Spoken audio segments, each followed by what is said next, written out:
Hi friends, welcome to our channel all time real fact న్యూస్కి స్వాగతం.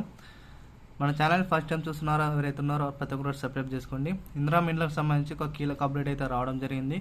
దీనికి సంబంధించిన వివరాలన్నీ ఈ యొక్క వీడియోలో మీకు అందించబడుతుంది. వీడియోని ఇక్కడ స్కిప్ చేయకుండా ఎన్ని వరకు చూడండి. వీలైన త్వరగా మీకు యూస్ఫుల్ అయితే ఇన్ఫర్మేషన్ అనేది అందుకు కూడా షేర్ చేయండి.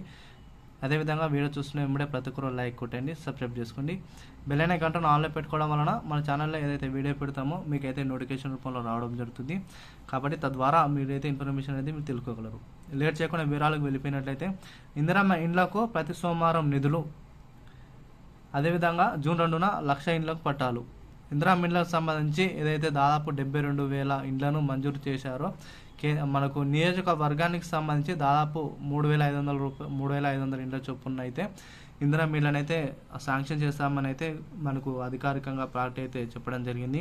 అదేవిధంగా దాదాపు 72,000 ఇండ్లకైతే ప్రభుత్వం అయితే ప్రతి సోమవారం రోజున ప్రతి ఒక్కరి అర్హులైన వారికి అందరూ కూడా ఈ యొక్క ఇందిరమ్మ ఇళ్ళకి సంబంధించిన నిధులను కూడా మంజూరు చేయాలని కూడా ప్రభుత్వం అయితే సలహాలు అయితే చేయడం జరిగింది.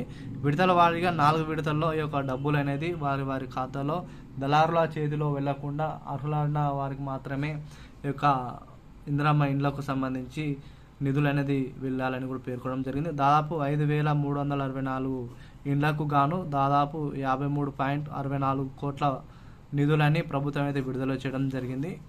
అదేవిధంగా మరొక శుభవార్త ఏంటంటే, జూన్ 2వ తారీఖున తెలంగాణ ఆవిర్భావ దినోత్సవం సందర్భంగా మరో 1,00,000 ఇండ్లకైతే పట్టాలు అందించే దిశగా ప్రభుత్వం అయితే సన్నాహాలు అయితే చేయడం జరిగింది.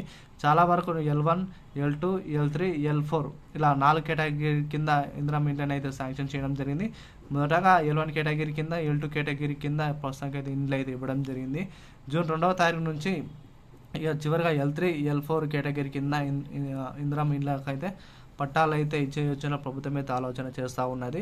ప్రతి ఒక్కరు కూడా మీకైతే ఇందిరమ్మ ఇంట్లో వస్తే కామరూపులో తెలియజేయండి, రాని వారు కూడా కామరూపులో తెలియజేయండి. మరి మీరు ఏ కేటగిరీ కింద ఉన్నారు, L1, L2, L3, L4 category A category కింద ఉన్నారు ప్రతి ఒక్కరు కూడా కామరూపులో తెలియజేయండి. అదేవిధంగా మరి ఇందిరమ్మ నిధులకు సంబంధించి ఎవరికైతే పడ్డాయో అదేవిధంగా తెలియజేయండి.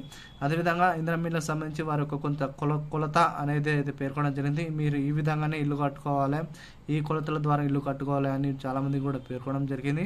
అదేవిధంగా చాలామంది కూడా వీటికంటే కొంచెం బెటర్గా ఇల్లు అయితే కట్టుకునే యోచన ప్రభుత్వమే వారైతే అర్హులు చెబుతున్నారు. కానీ అటువంటి వారికైతే మేమైతే నిధులు ఇవ్వమని కూడా ఆల్రెడీ మనకు అధికారులు అయితే ఆదేశాలు అయితే జారీ చేయడం జరిగింది. చాలా వారికి కూడా ఆ యొక్క ఆల్రెడీ ఇల్లు కట్టుతున్న వారికి కూడా వారు ఇచ్చిన కొలతలో ఏదైతుందో ఆ కొలతలో కాకుండా వేరే కొలతలో వారు ఇల్లు కట్టడం వలన ఇవన్నీ కూడా రద్దు అయిపోయినాయి. వారికి అయితే నిధులు అనేది ఇవ్వలేదు. మరి ప్రభుత్వం అయితే వీటిపై ఏది విధంగా నిర్ణయం తీసుకుంటుందో మనం అందరం కూడా వేచి చూడాలి. ఏది ఏమైనా మీకు ఇన్ఫర్మేషన్ అనేది మీకు అందించడం జరుగుతుంది. అదేవిధంగా ఇందిరమ్మ ఇళ్ళకి సంబంధించి మొదటగా వారికి అర్హులైన వారు ఎవరైతే ఉన్నారో వారికి డబ్బులు లేని పక్షంలో డ్వాక్రా సంఘాల నుంచి వారికి లోన్లు అనేది శాంక్షన్ అయితే చేసేయొచ్చిన ప్రభుత్వం అయితే ఆలోచన చేస్తూ ఉన్నది.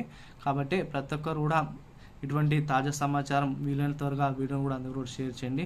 ఎందుకంటే మీకు యూస్ఫుల్ ఇన్ఫర్మేషన్ అనేది డైలీ 1 to 2 hours వర్క్ చేసిన తర్వాత డైలీ 2 to 3 పేపర్స్ చదివి మీకు యూస్ఫుల్ అయితే ఇన్ఫర్మేషన్ అయితే అందించాలనే ఉద్దేశంతోనే మీకైతే ఈ యొక్క వీడియో అయితే చేయడం జరుగుతుంది. మరో 10 రోజుల్లోనే మిగతా పేదింటి వారికి కళలు నెరవేర్చే దిశగా ప్రభుత్వం అయితే అడుగులు వేస్తుందని చెప్పుకోవచ్చు. ఏమైనా సొంతింటి కళ అనేది మరికొద్ది రోజుల్లోనే నెరవేర్చే దిశగా ప్రభుత్వం అయితే ఆలోచన చేస్తూ ఉంది. వీడియో నచ్చినట్లయితే లైక్ చేయండి, వీలైన త్వరగా ఆ వీడియోని కూడా అందులో షేర్ చేయడానికి ప్రయత్నించండి. Thank you.